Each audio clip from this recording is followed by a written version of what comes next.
9 নম্বরের tag question আসবে 5 মার্কের।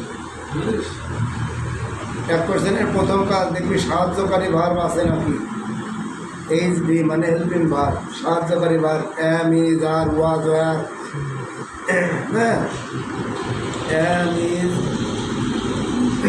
are was were, তারপরে have has had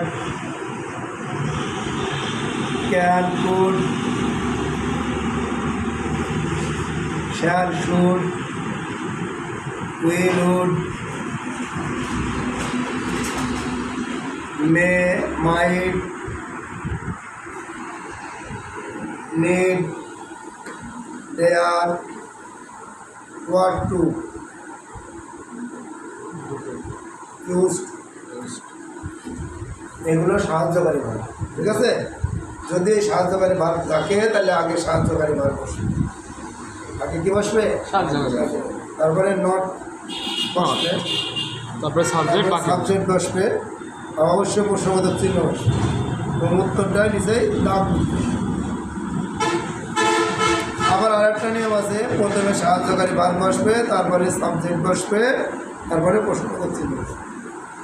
এক কথায় যদি নট না বাক্যে থাকে তাহলে নট দিতে হবে। ঠিক আছে, নট বাক্যে না থাকলে নট দেব দিতে হবে, আর যদি নট থাকে তাহলে আর দেওয়ার দরকার নেই। ঠিক আছে, এই যেখানে এখানে কিছু নিয়ম লেখা আছে,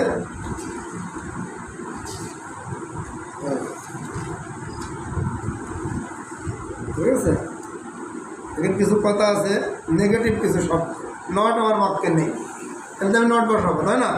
কিন্তু নেগেটিভ কিছু যদি শব্দ থাকে, হার্ডলি, সেলডাম, ফিউ, লিটল, সার্সলি, এগুলো আছে নেগেটিভ শব্দ, এগুলো বাক্যে থাকলে আর নট বসবে।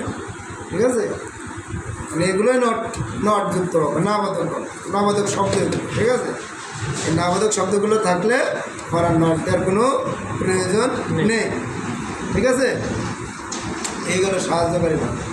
সাহায্যকারী ভাব বুঝতে আর সমস্যা না, বই আছে, বই আছে, সিরা তাহলে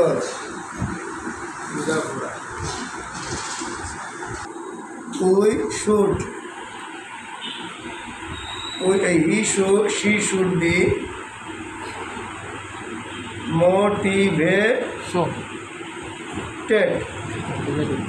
motivated at all. একটা কোশ্চেন করো, এই যে শুড আছে সাহায্যকারী ভাব, তাহলে এখানে শুড বসে যাবে। আগে আমি বলি সাহায্যকারী ভাব, এর মধ্যে নট নেই, নাবাদক কোনো শব্দ নেই, তাহলে নট বসবে। স্টুডেন্ট, শি, সাবজেক্ট আছে, সাবজেক্ট, প্রশ্নবোধক চিহ্ন তো আছে। যদি আমরা আলাদাভাবে উত্তর লিখি তাহলে লিখবো অ্যান্সার লিখে লিখবো শুড নট শি, প্রশ্নবোধক চিহ্ন দাও। বোঝা গেল? এটা সাহায্যকারী ভাব। অনেক সময় একটা বাক্য আমি বন্ধু আছে এসে ফুল স্টপ, এখানেও সাহায্যকারী ভার্ব আছে, পরে আবার বাক্যেও সাবজেক্টের পরে সাহায্যকারী ভার্ব আছে। তাহলে স্যার কী করবো তখন? এখান দেখা আছে ইজ আছে, এখান দেখা আছে ওয়াজ আছে, স্যার আমি কোন ভার্বটা পরিবর্তন করব? ফুল স্টপের পরে পরিবর্তন হয়, ফুল স্টপের আগে বাদ হয়ে যাবে।